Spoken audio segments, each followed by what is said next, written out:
Hello, Namaste, Vidyarthi Mitro. Welcome in this lecture. In this lecture, we are going to discuss about human resource accounting. Accounting છે આપણને બધાને ખ્યાલ છે બરાબર. Accounts છે તો અકાઉન્ટ્સની અંદર જે કંઈ પણ ફાઇનાન્શિયલ મેટર્સ છે એ બધી મેટર્સ છે ઇન્વોલ્વ થતી હોય. Books of record, books of account જેની અંદર મેન્ટેન કરવામાં આવતા હોય બરાબર.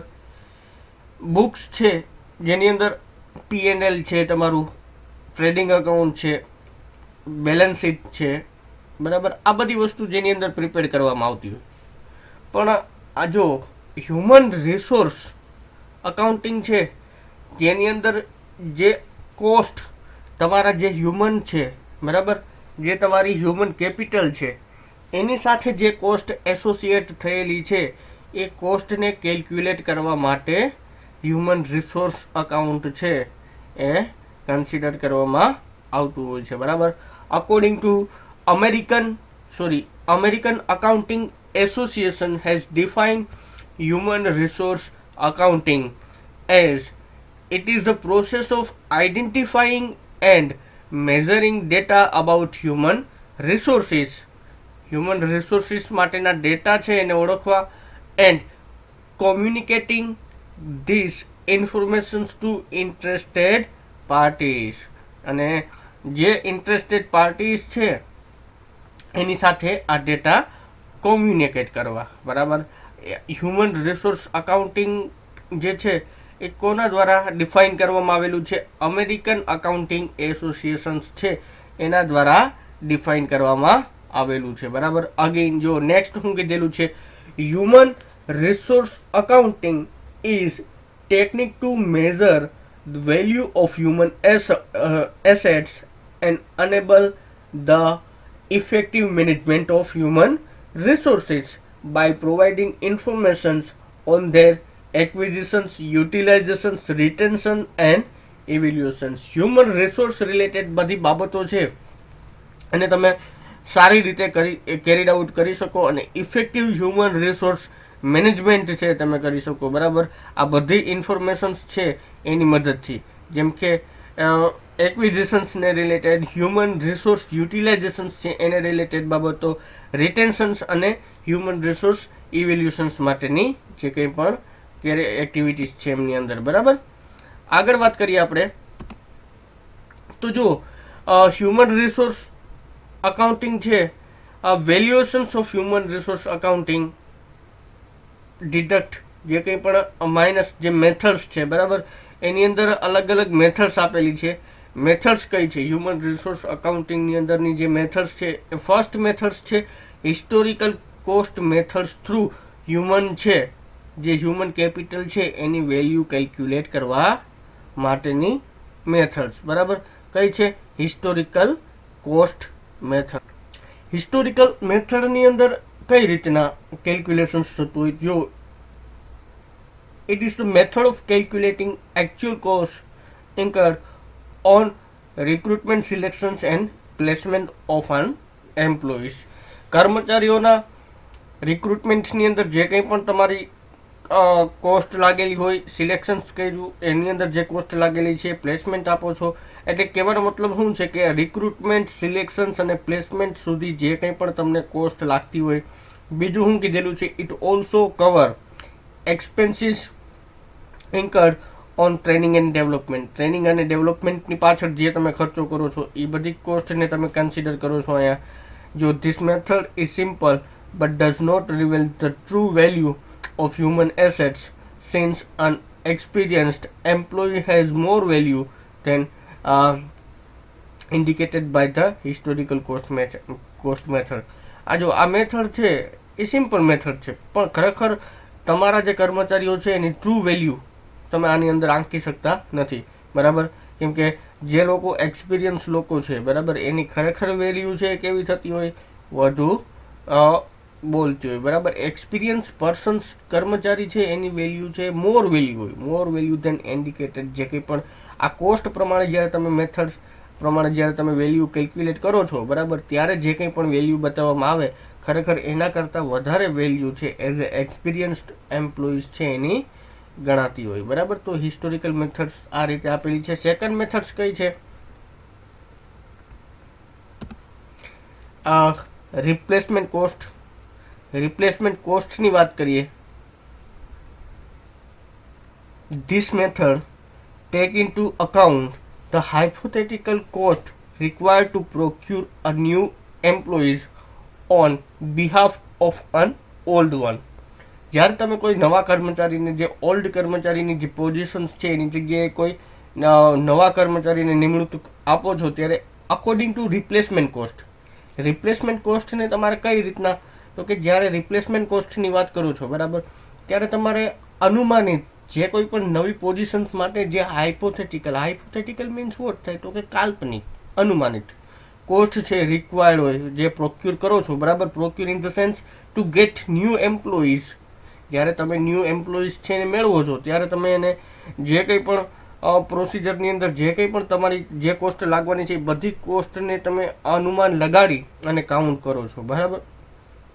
જો it is not only include procurement and training cost, જેની અંદર માત્ર પ્રોક્યુરમેન્ટ અને ટ્રેનિંગ કોસ્ટનો જ સમાવેશ નથી થતો, બરાબર, પણ જો but also the other expenses which may be incurred if any true replacement is not easily found. બરાબર, જો હવે તમને ટ્રુ વેલ્યુ ઓફ રિપ્લેસમેન્ટ નથી મળતી, બરાબર, ત્યારે તમે બધી બાબતોના લાગતા વળગતા બધા જ ખર્ચાઓ છે, બરાબર, એને પણ આની અંદર કન્સિડર કરી લ્યો છો, નહીં કે માત્ર ટ્રેનિંગ અને પ્રોક્યુરમેન્ટ એક્સપેન્સ. બરાબર, આપણે નેક્સ્ટ આગળની વાત કરીએ. Standard cost method. બરાબર, સ્ટાન્ડર્ડ કોસ્ટ મેથડની અંદર જો similar to the methods of standard cost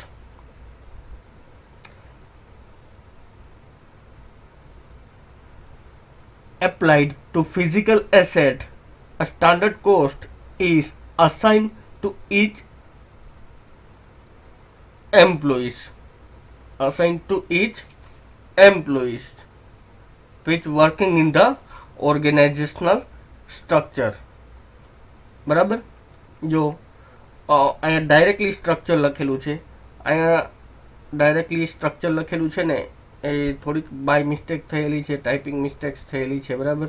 assign to each positions or each employees depend upon his positions in the organisational structure. બરાબર, હવે જો કહેવાનો મતલબ શું છે, તો કે સિમ્પલ, કે જે કંઈ પણ ઓર્ગેનાઇઝેશન્સની અંદર જે પોઝિશન્સ છે એ પોઝિશન્સને ધ્યાનમાં રાખી અને ઇન્ડિવિજ્યુઅલ જે કંઈ પણ પોઝિશન્સને ધ્યાનમાં રાખી અને તમારે ઓર્ગેનાઇઝેશન્સના સ્ટ્રક્ચરની મુજબ બધાને એક સ્ટાન્ડર્ડ કોસ્ટ છે એ શું કરી દેવાની, આપી દેવાની. બરાબર, ફોર એક્ઝામ્પલ મેનેજર માટેની જે એક સ્ટાન્ડર્ડ ક્રાઇટેરિયા આ, કર્મચારી માટેના સ્ટાન્ડર્ડ ક્રાઇટેરિયા આ, બરાબર, XYZ જે કંઈ પણ પ્રમાણે આવતા હોય ક્રાઇટેરિયા. બરાબર, તો જેમ આપણે કેમ ફિઝિકલ એસેટ્સ છે એની કોસ્ટ આપણને લાગતી હોય, બરાબર, એ જ રીતે સ્ટાન્ડર્ડ કોસ્ટ છે એ પણ આપણે શું કરવાની, બધા કર્મચારીને આપી દેવાની, બધા કર્મચારીને